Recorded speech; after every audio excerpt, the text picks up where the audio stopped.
ऐसा पहला भारत ऐसा देश है जिस समुदाय का बहुसंख्यक है और उसी देश के एक राज्य में लगातार निरंतर आतंकवादी हमला के माध्यम से घटना को अंजाम दिया जा रहा है। इसका जितना निंदा किया जाए कम है। और जम्मू कश्मीर में जो घटना घटा इसके विरोध में पूरा देश के लोग आज सड़क पे उतर रहे हैं और हम लोग राजधानी रांची में भी सड़क पे उतर के विरोध प्रदर्शन कर रहे हैं और हम लोग मांग करते हैं कि देश की जनता एकजुट हो चुका है आतंकवाद के खिलाफ में, आतंकवाद को साफ करने के लिए। इसीलिए हम मांग करते हैं कि केंद्र सरकार हो, राज्य सरकार हो। भूले नहीं, ये दूसरे घटना है, क्या कहिए? जी बिल्कुल ही पिछला जख्म हम लोग का दर्द अभी तक हम लोग का गया ही नहीं है और फिर से हम लोग का नया दर्दनाक जख्म मिल गया और यह इंसानियत को शर्मसार करने की वाली घटना है। यह मानवता को तार तार करने वाली घटना है। इसका जितना निंदा किया जाए कम है। हम यही कहेंगे केंद्र सरकार को, मोदी की सरकार को, क्योंकि केंद्र में मोदी की सरकार है और मोदी सरकार में बार बार घटना घट रहा है और सिर्फ मीटिंग हो रहा है, सिर्फ बैठक हो रहा है, कार्रवाई नहीं हो रहा है, घटना रुक नहीं रहा है। इसलिए मोदी जी और जम्मू कश्मीर के गठबंधन की सरकार, कांग्रेस की सरकार, दोनों एकजुट हो जाइए और देश के जनता एकजुट हो गए हैं। अब यहाँ के पक्ष विपक्ष एकजुट होकर के आतंकवाद को साफ किया जाए, आतंकवाद को खत्म किया जाए। पाकिस्तान मुर्दाबाद, जिहादियों को घुस के मारो, सालों को मारो, आतंकवाद मुर्दाबाद। यही हम कह रहे हैं केंद्र की सरकार को, मोदी जी की सरकार को, कि नरेंद्र मोदी जी कहते हैं कि हम जो है कि मेरा सीना चौड़ा है, 56 इंच का सीना है, मोदी जी कहते हैं। और मोदी जी बार बार कहते हैं कि यहाँ आतंकी हमला नहीं होगा, हम उधर जवाब देंगे। और मोदी जी के कार्यकाल में 56 इंच सीना के सामने लगातार घटता जा रहा है और अभी तक केंद्र की सरकार मौन है। सिर्फ बैठक करने से नहीं होगा, सिर्फ मीटिंग करने से नहीं होगा।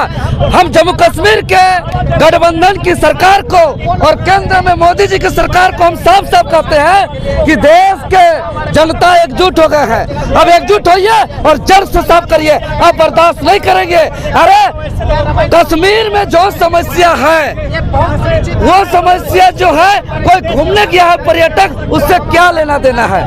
मान रहे हैं कि इंटेलिजेंस फेलियर है, सब फेलियर है। सरकार का पूरा तंत्र फेलियर है। मोदी सरकार का पूरा तंत्र फेलियर है।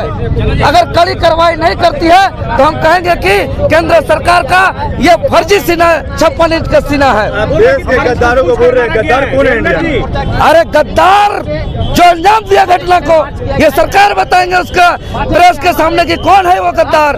गद्दार का कोई जाति धर्म नहीं होता है। जो भारत का एकता है, जो भारत का गंगा जमुना तहजीब की जो संस्कृति है, इस संस्कृति की इस एकता को तोड़ करके यहाँ नफरत की खाई पैदा करना चाहता है कुछ लोग, चंद लोग, राजनीतिक रोटी सेकने के लिए। इसको हम लोग यहाँ कतई होने नहीं देंगे। यहाँ धार्मिक उन्माद से नफरत फैलाने बिल्कुल नहीं देंगे। ये भारत देश भारत के लोगों से बना है और भारत देश पर किसी भी धार्मिक उन्माद को हम लोग पनपने नहीं देंगे। हम लोग इसीलिए कहते हैं यह देश पूछ करके मारा गया है, बोल रहे हैं। ये गलत है, ऐसा नहीं होना चाहिए। इस पर कड़ी कार्रवाई होना चाहिए। जो यहाँ का गंगा जमुना तहजीब जो एकता है, इसे तोड़ने का प्रयास किया जा रहा है। कहाँ रोज देखिए, पुलवामा घटना का जख्म सीना से गया नहीं है और अभी फिर से हम लोग का दिल में बड़ा जख्म फिर से आ गया है। जो तो हम कैसे कहें? इसीलिए ये राजनीतिक बयान देना बंद करें, सब पक्ष विपक्ष एकजुट हो जाए और जड़ से सफाया किया जाए आतंकवाद को, क्योंकि आज कोई लोग सुरक्षित नहीं है। तो क्या आप लोग ये मांग करेंगे कि समझ नहीं आ रहा है? एकदम इस्तीफा देना चाहिए। प्रधानमंत्री नरेंद्र मोदी जी को भी इस्तीफा देना चाहिए। गृह मंत्री अमित शाह जी को भी इस्तीफा देना चाहिए। जम्मू कश्मीर के मुख्यमंत्री जी को भी इस्तीफा देना चाहिए। अंदर तो हजारों लोग घूमने जाते हैं, एक भी सुरक्षा बल तैनात नहीं, क्या कहिए? देखिए पर घटना हुई है, 1 से 1.5 घंटा समय लगा होगा। अगर धर्म के नाम पर लोगों की हत्या की क्यों होगी? उस जगह पर किसी प्रकार का सुरक्षा का कोई व्यवस्था नहीं था, ना तो केंद्र की कोई प्रशासन थी और ना ही जम्मू कश्मीर की पुलिस वहाँ पर थी। जी बिल्कुल, इससे साफ संदेश यही है कि लोग घटना घटे, राज्य में बवाल हो और राज्य की एकता को, जो राज्य की अटूट रिश्ता है, एकजुटता है, इसको तोड़ने का ये लोग लगातार प्रयास कर रहे हैं। इसलिए यह जांच का विषय है। हम लोग इसीलिए कह रहे हैं कि राज्य सरकार और केंद्र की सरकार एकजुट हो जाए और एकजुट हो करके वो लोग आतंकवाद को खत्म करे, क्योंकि देश की जनता में एकजुट हो गया है। यह राज्य सरकार केंद्र सरकार को दोषी ठहरा रहा है। हिंदुओं को चुन चुन के 27 हिंदुओं को कायरता पूर्वक मारा गया। हिंदू को देख देख के मारा गया, खोज खोज के उनको बोल मारा गया, पूछ पूछ के उनका चेक चेक करके, जाति देख के धर्म नहीं देखा गया, बस जाति हिंदू हो मारा, गोली मारा। ये इसका हम घोर निंदा करता है। अब भारत सरकार से सर्जिकल 3.0 स्ट्राइक करने का, पाकिस्तान पे चढ़ने का पूरा हम मांग करते हैं। ठीक है, क्या कहिएगा हर चीज? यही कहना चाहेंगे कि बार बार हमारे हिंदुओं भाई को टारगेट करके मारा जा रहा है, तो ऐसे मंसूबे वाला को पाकिस्तान में भेजने की आवश्यकता है और पाकिस्तान में अब घर में घुस कर गोली मारने की अब जरूरत है। और भारत में नहीं चलेगा। हम सरकार से भी मांग करते हैं कि पीओके जो पाकिस्तान ऑक्युपाइड कश्मीर है, अब सही समय आ गया है अब उस पर कब्जा करने का, क्योंकि अब हम लोग बहुत ये जुल्म सह लिए, बार बार टारगेट कर करके। आपने आज देखा कि कल जिस प्रकार से एक हमारी बहन जो हनीमून मनाने जाती है उसको मार दिया जाता है, उसके पति को और उसकी पत्नी को छोड़ दिया जाता है, बोलते हैं कि मोदी को कह देना। ये बार बार हिंदुओं भाइयों को ऐसा टारगेट करके मारना, हम लोग पूरी तरीके से ये हमारे घर में घुसकर उन लोगों ने आतंकवादी हमला किया। तो हम सरकार से ही मांग करते हैं, माननीय प्रधानमंत्री मोदी जी से, कि जल्द से जल्द कड़ी से कड़ी कार्रवाई करें और घर में घुसकर पाकिस्तानों जैसे मंसूबे वालों को पाकिस्तान में घर में घुसकर गोली मारे।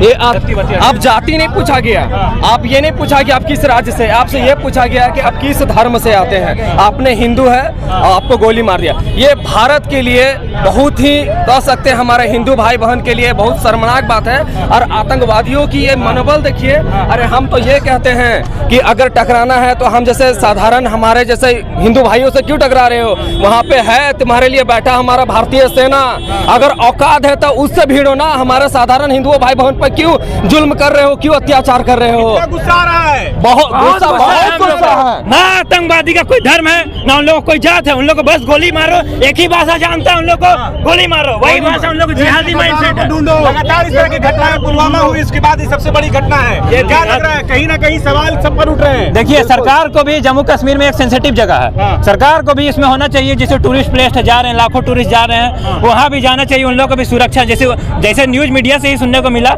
गार्ड के भेष में, सुरक्षा गार्ड के भेष में आए थे, वो कपड़ा पहने हुए थे, अब आपका आईडी कार्ड देख रहे थे, नाम पूछ रहे थे, और जाति पूछ के उन लोग को गोली मारा जा रहा था। तो बिल्कुल आपने नारा लगा रहे हैं, देश के गद्दारों को गोली मारो, सालों को। गद्दार कौन है देश में? देश के गद्दार वो हैं जो जम्मू कश्मीर हमारा देश का बहुत ही खूबसूरत जगह, जो जम्मू कश्मीर का वहाँ के आओ हवा, वहाँ के प्राकृतिक सौंदर्य पूरा देश को अट्रैक्शन करने वाली वो जगह, और उस जगह पर पूरे देश के लोग जाते हैं और उस निर्दोष पर्यटकों को नाम पूछ कर, धर्म पूछ कर निर्मम तरीके से जो हत्या किए हैं, वही हत्यारा इस देश का गद्दार है। क्योंकि यह देश गंगा जमुना तहजीब वाली यह देश है। यह देश आपसी भाईचारा, प्रेम से रहने वाले, एकजुटता से रहने वाले यह देश है। यह देश अनेकता में एकता वाली यह देश है। यह देश वसुधैव कुटुंबकम वाला ये देश है। लेकिन कुछ लोग इस देश में धार्मिक उन्माद और नफरत फैलाना चाहते हैं, तो ये चलने नहीं देंगे। इसलिए आज हम कहना चाहते हैं पूरे देश के लोग इस आतंकी हमला का विरोध कर रहे हैं और आज झारखंड की राजधानी रांची में भी हम लोग विरोध जता रहे हैं और हमारा एक ही मांग है कि पूरे देश के लोग सड़क पर उतर करके विरोध कर रहे हैं। तो यहाँ के सत्ता में बैठे मोदी जी की सरकार, सत्ता में बैठे विपक्ष की पार्टी, जम्मू कश्मीर में बैठे सत्ता की पार्टी और विपक्ष की पार्टी, सबको एकजुट होकर के आतंकवाद को जड़ से सफाया किया जाए। अन्यथा 56 इंच वाले प्रधानमंत्री जी जो कहे थे कि नोटबंदी के बाद आतंकवाद का कमर टूट गया है, वो इस्तीफा दे दे, गृह मंत्री जी इस्तीफा दे दे और जम्मू कश्मीर के मुख्यमंत्री जी इस्तीफा दे दे। जो हुआ कल पहलगाम में आतंकवादी हमला, उसको किस तरीके से देखते हैं? देखिए, ये जो घटना है बहुत ही निंदनीय घटना है और ये हमारे मोदी सरकार जो 56 इंच का सीना लेकर के तैरते हैं और बोलते हैं कि हमारा देश सुरक्षा है, तो कहाँ है सुरक्षा? सुरक्षा के दृष्टिकोण से देखा जाए तो सब तो यहाँ असुरक्षित महसूस कर रहे हैं। हमारे देश के जो 28 हिंदू भाइयों को जो मार दिया गया है बंदूकधारी आतंकवादियों के। देश के गद्दारों को गोली मारो, सालों को। गद्दार कौन है यार, किसको गोली मारिएगा? नहीं, यहाँ पे देश का कोई नहीं है, ये बाहर से आए हुए जो है, पाकिस्तान से आए हुए जो। आप देश नाम ले रहे हैं ना, देश के गद्दारों को गोली मारो, सालों को। गद्दार कौन है? गद्दार यहाँ किसी को नहीं बोला जा रहा है। ये जो गद्दार अगर बोल रहे हैं तो उन लोगों का मानसिकता अलग है, वो उसमें नहीं पार्टी नारा लगा रही है तो उनको पता नहीं होगा कि ये यहाँ का नहीं है, ये बाहर से आए हुए विदेशी जो आतंकवाद है। और आतंकवाद का कोई धर्म या फिर मजहब नहीं होता है, वो और सिर्फ शैतान कहे जाते हैं। इसका हम लोग मजम्मत कर रहे हैं। बताया जा रहा है वहाँ पे नाम पूछकर जो हत्या कर दिया जा रहा है, उसके लिए क्या कहिए? ये बड़ा निंदनीय विषय है कि नाम पूछ करके, उस समय हमारे देश के जवान कहाँ थे जिस समय नाम पूछा जा रहा था? इतना देर घटना घटी है, 28 हिंदुओं को मार दिया जाता है हथियारबंद आतंकवादियों के द्वारा, तो उस समय हमारे सरकार विफल है यहाँ पे। ये पूरी सिस्टम विफल है। ये 56 इंच का, मैंने अभी कहा ना, 56 इंच का सीना लेकर के मोदी जी दावा करते हैं कि हमारा देश सुरक्षित है, मगर यहाँ देखा जाए तो हमारा देश असुरक्षित है और नागरिक यहाँ के सुरक्षा महसूस नहीं करते हैं। जी, मेरा नाम है अरशद अली और सोनू जेलकम नेता हुआ मैं जी। कल जो घटना है बहुत ही दुखद घटना है और एक तरह से ये कह ले सकते हैं यहाँ पे कि ये घटना ये दर्शा रहा है कि देश में किसी भी तरह से धर्म के आधार पे लड़ाई लगवाया जाए और ये बहुत ही दुखद। अगर कल जो घटना हुआ इसमें पूरी आप केंद्र सरकार को कह सकते हैं कि कहीं ना कहीं सिक्योरिटी जो था वो बहुत ज़्यादा अच्छा नहीं है। अगर सिक्योरिटी टाइट रहता, जहाँ पे इतने सारे टूरिस्ट जा रहे हैं वहाँ पे सिक्योरिटी टाइट नहीं है, अगर सिक्योरिटी टाइट रहता तो इस तरह घटना कभी नहीं घटता। नाम पूछ करके हत्या किया जा रहा है, क्या कहिए? देखिए, नाम पूछ के हत्या, ये एक बोल सकते हैं कि ये एक क्या बोलते हैं कि एक किसी ऐसा उपाय लगाया जा रहा है, ऐसा है कि ये रचा जा रहा है जिससे कि देश में धर्म के आधार पर झगड़ा हो, जो नहीं होना चाहिए। अभी जगह तो आपके पार्टी के विधायक के डुमरी के हेड में कुछ नहीं किए। नहीं, वो कर रहे हैं सर, और हम लोग यहाँ पे हैं, वो करे, पार्टी पूरा यहाँ पे खड़ा होकर कर रहा है तो बात बराबर है सर। विधायक की पोस्ट नहीं कर रही है, खाली कार्यकर्ता पोस्ट करेगा? नहीं, विधायक के कहने पर, उन्हीं के कहने पर, उन्हीं के आदेश पे ये सारा काम हो रहा है। उनका आदेश के बिना हम नहीं कर सकते। जो विधायक हैं, हमारे जो सरपरस्त हैं, उन्हीं के आदेश पे ये सारा चीज हो रहा है। आप लोग नारा लगा रहे हैं जी, देश के गद्दारों को गोली मारे, सालों को। गद्दार कौन है, किसको गोली मारना चाहते हैं? गद्दार वो है जो धर्म के नाम पे जो लड़ाई लगवाना चाहते हैं देश पे, वो असली गद्दार है। देश है ना, देश है, लेकिन वो जो गद्दार कौन है? गद्दार कह तो रहा हूँ मैं ना कि गद्दार वही है जो धर्म के नाम पे जो यहाँ पे लड़ाई लगवाना चाहता है, जो हिंदू और मुस्लिम का जो एकता है उस एकता को खत्म करके यहाँ पे पूरे देश में दंगा फैलाना चाहता है, वो गद्दार है यहाँ पे।